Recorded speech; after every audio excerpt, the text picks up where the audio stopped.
E o nosso mito ou verdade de hoje é: só a mulher tem frigidez? O termo utilizado como frigidez, ele está em desuso pela sexualidade moderna, foi substituído por inapetência ou desejo sexual hipoativo. E ele é uma alteração da resposta sexual que independe do gênero. Então, o desejo sexual hipoativo, ou chamado antigamente de frigidez, tanto compromete o homem como compromete a mulher.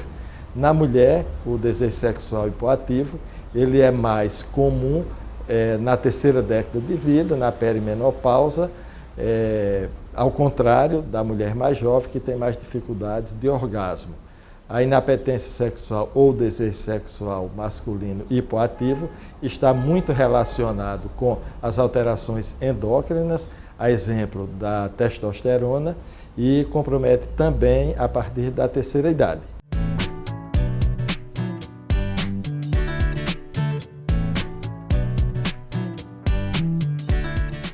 Vamos falar agora de um assunto importantíssimo que melhora a autoestima dos homens. Quando se trata de queda de cabelo, não afeta somente a sua autoestima, mas também a sua segurança.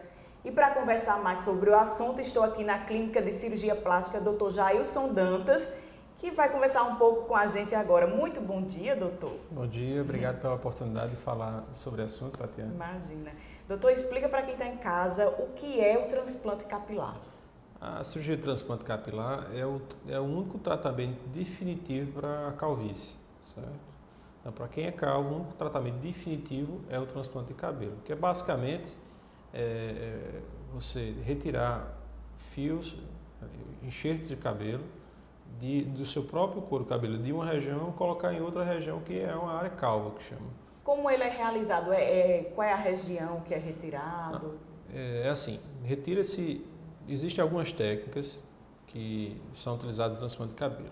A técnica mais utilizada é que você retira uma faixa de couro cabeludo da região occipito-parietal, tá?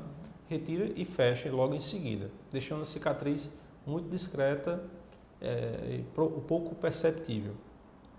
E essa faixa de couro cabeludo, ela é separada microscopicamente. Então, como é que essa separação microscópica ela vai separar em chamados bulbos foliculares ou também enxertos de folículos. Então, é como se fosse uma raiz. Então, esse enxerto ele possui 1, 2 ou 3 ou 4 fios de cabelo. Em média, 2 a 3 fios de cabelo. Um exemplo é tipo uma raiz de uma planta que tem 1, 2 ou 3 ou 4 galhos. Sim. E esse enxerto é colocado na área realmente calva, que geralmente é a área frontal. Dura em média quanto tempo essa cirurgia? Olha, é um procedimento cirúrgico que dura em torno de 8 horas de cirurgia. Sendo que, apesar de assustar o tempo cirúrgico, é uma cirurgia que ela é feita com anestesia local e uma sedação bem leve. Tem pacientes que a gente consegue fazer e ficar conversando ao mesmo tempo com o paciente, porque a pequena quantidade de dor e também, apesar de ser uma cirurgia longa, não é uma cirurgia agressiva sistemicamente ao paciente, podendo ele ir para casa, inclusive, no mesmo dia. Com quanto tempo depois da cirurgia esses fios novos começam realmente a aparecer? Crescer.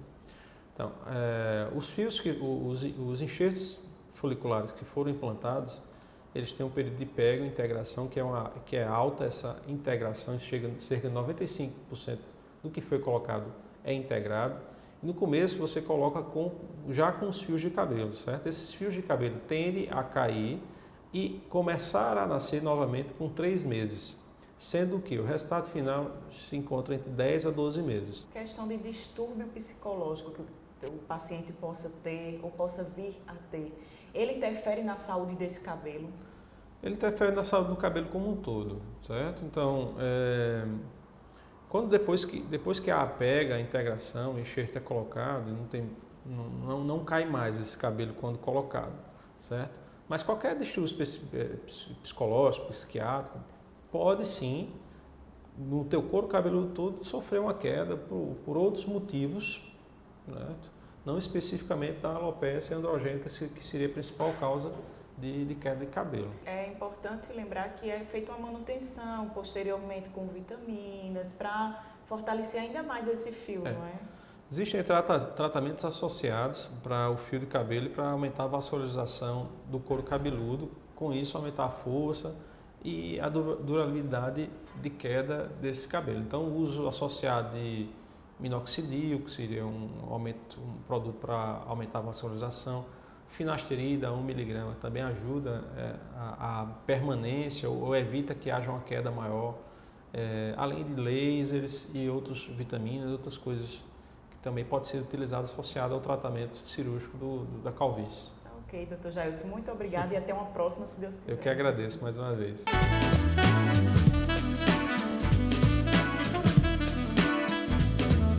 Na melhor idade, o perigo dos tombos não mora ao lado, mora dentro de casa.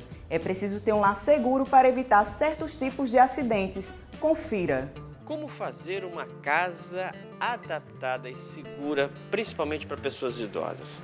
A resposta dessa pergunta vai ser dada pelo Vitor, que é fisioterapeuta, também cuida, tem uma empresa especializada em cuidar de idosos. Inclusive, a gente está numa casa onde ela está praticamente toda adaptada, não é isso, Vitor? Isso. Na verdade, a casa ela é adaptada em partes, né? Algumas partes são adaptadas, né? E a gente vai mostrar aqui um pouco como que deve ser essa casa, justamente para evitar quedas, né, em idosos, que é uma coisa que é muito frequente, né? Então, aqui na entrada da casa, a gente pode ver que tem um degrau, né?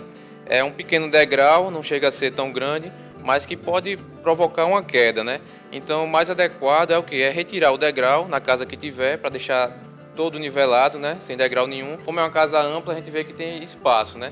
Então, o que aqui não está muito legal é a questão do centro, né? Esse centro, somente as quinas, eles provocam assim muitos acidentes, né? Dos idosos tropeçarem e chegar a cair. Uma coisa legal que aqui não tem é o tapete, né? Que é muito comum da gente ver nas casas, principalmente os tapetes pequenos, né? Pelo risco de escorregar. Caso já tenha o tapete em casa e a pessoa realmente queira que fique esse tapete, então é mais adequado comprar um emborrachado, colocar embaixo. Ou Aqueles adesivos, né, que colam o tapete no chão. Exatamente, adesivo emborrachado para colar e o tapete não ter perigo de escorregar. Olha, um detalhe interessante é a escada, ó. Ela foi toda sinalizada com essas partes amarelas, né? Então a função é importante, né, Vitor? Isso, exatamente. O mais adequado em casa que tem escada, os degraus eles devem ser da mesma altura, como é aqui, e mesma profundidade, né? Além disso, muito importante também é a questão de sempre ter corrimão, né, se possível dos dois lados, e ainda uma faixa antiderrapante, né? Essa faixa cinza, né? Isso, essa faixa cinza que serve para evitar de escorregar, e também essa faixa amarela que é uma faixa de sinalização, né? Aqui está faltando algumas coisas de adaptação, né? Isso, exatamente. Como a pia ela é uma área molhada, o mais adequado seria ter um tapete aqui antiderrapante, um tapete emborrachado. Por quê? Porque geralmente quando está utilizando ocorrem respingos d'água caírem no chão, né? Então é muito fácil da pessoa escorregar, então o tapete evitaria esse tipo de coisa. Cuidado maior com o quarto é a questão de não deixar móveis muito próximos, né? Como aqui a gente pode ver, a poltrona aqui, ele está muito próximo da cama, né? Então isso dificulta um pouco o trânsito, né? Aí é perigoso também tropeçar. Aqui no banheiro dá pra gente ver como é que ficou aqui. Inclusive tem umas barras bem bacanas, tanto aqui, ó, né? Assim é mais ou menos assim que tem que ser, né? Isso, exatamente. O banheiro aqui ele está em partes, está bem adaptado, né? Um dos riscos maiores é a questão do vaso sanitário, né? Do assento sanitário. Então, assim, ele está com as barras de proteção, está bem colocado aqui. Dentro do box, o ideal é ou piso antiderrapante ou um tapete emborrachado, também para evitar de escorregar, né? Tendo em vista que o banheiro é um dos locais da casa que mais ocorrem as quedas, né, em idosos. Ok, Vitor, muito obrigado, viu, pelas informações. Acredito que vai ajudar bastante gente. Agora vamos conhecer a dona, né, da casa, que mora aqui nessa casa adaptada, que é Dona Maria aqui. Veinha, É uma veinha, mas tá feliz com a casa, né? muito feliz. Daqui tem quem me tira, só Deus. E gosta da segurança que a casa passa para si? Segurança da casa. Eu acho que eu tô no céu. Isso aqui é a melhor coisa da minha vida. Ela mora aqui há quanto tempo? 50 anos. E aí a casa passou por um processo de adaptação em algumas coisas, ainda faltam outras, mas tudo pela segurança. Tudo pela segurança.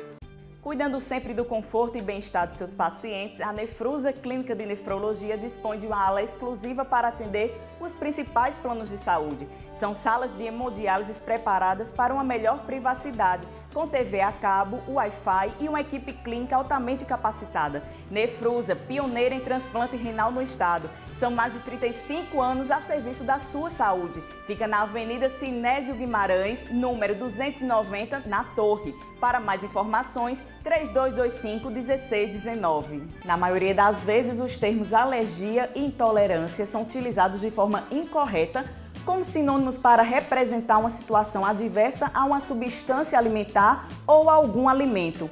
Veja agora as diferenças entre esses dois termos.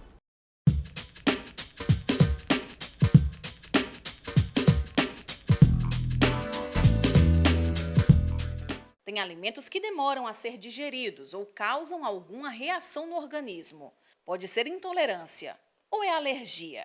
A nutricionista Marcele Elias explica a diferença. São bem diferentes. A alergia alimentar, ela dá uma resposta do organismo imediata. É quando a gente consome algum alimento e imediatamente o organismo ele entende como que aquele alimento fosse um agressor. E aí ele vai ter uma resposta imediata, que pode ser coceira, pode ser ardência, pode ser uma dificuldade de respiração, pode ser um inchaço da língua, pode ser um edema em alguma parte do corpo, isso se chama alergia. Intolerância não. Intolerância ela está relacionada à má digestão de determinado alimento. Eu consumo algum alimento, o meu organismo não consegue fazer a digestão desse alimento e aí eu vou ter um problema ocasionado pela má digestão dele. Uma diarreia, um vômito, e isso vai retardar um pouco mais. A digestão ela demora um pouco mais para ser feita. Então, o sintoma da intolerância ele demora um pouco mais para aparecer. 30 minutos, 40 minutos, 50 minutos. A alergia não, é imediatamente. Às vezes, em algumas situações de alergia, eu não preciso nem consumir o alimento. Basta entrar em contato com ele que eu já vou ter a reação alérgica. Intolerância, jamais isso vai acontecer. E nem pense que é uma exclusividade de alimentos industrializados. Os naturais, como frutas, por exemplo, também podem causar intolerância. Pode acontecer, abacaxi é comum ter alergia, kiwi é comum ter alergia, aí é alergia, não é intolerância. O próprio contato com esse alimento, ele já causa uma coceira, ele já causa uma brotoeja, ele já causa uma irritação. Se para o adulto é difícil conviver com esse problema, imagina só as crianças, que vão para uma festinha de aniversário e não podem comer muita coisa. Mas o mercado já oferece alternativas. Normalmente isso acontece quando é o caso da intolerância à lactose, que hoje em dia é muito comum, a gente vê muito nos consultórios, e aí a gente sugere que a mãe sempre esteja fazendo a marmitinha com um alimento diferenciado para a criança, mas que entre de acordo com aquilo que vai ter na festinha. Então, se a festinha a gente sabe que vai ter um bolo, um docinho, um salgadinho, a gente prepara um bolo, um docinho, um salgadinho sem a lactose, sem o glúten ou sem aquele alimento que a criança tem alergia ou intolerância. Por isso que só um acompanhamento especializado pode ajudar o paciente a conviver com a intolerância sem grandes transtornos. Para a gente investigar se tem ou não alergia, a gente tem hoje em dia diversos testes alérgicos, né? E aí a gente vai procurar um alergologista, que é o profissional capacitado para tal diagnóstico, e ele vai passar os testes de acordo com a suspeita, né? Normalmente se levanta uma suspeita, a gente não vai sair fazendo teste com todos os alimentos, tem que haver uma suspeita para a gente poder investigar se tem alergia. E você pode participar do nosso programa através das nossas redes sociais. Nosso Instagram é @SaúdeVocêTV, a nossa fanpage no Facebook é Programa Saúde Você e o nosso e-mail é saudevocê@tvarapuã.com.br. O programa desta semana vai ficando por aqui. A você de casa, muito obrigado e até o sábado, lembre-se, às 10h30. Até a semana que vem.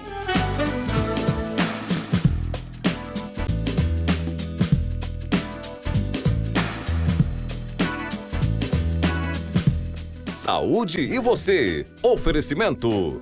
Nefrusa. 35 anos de bom serviço prestado. Fone 3225-1619.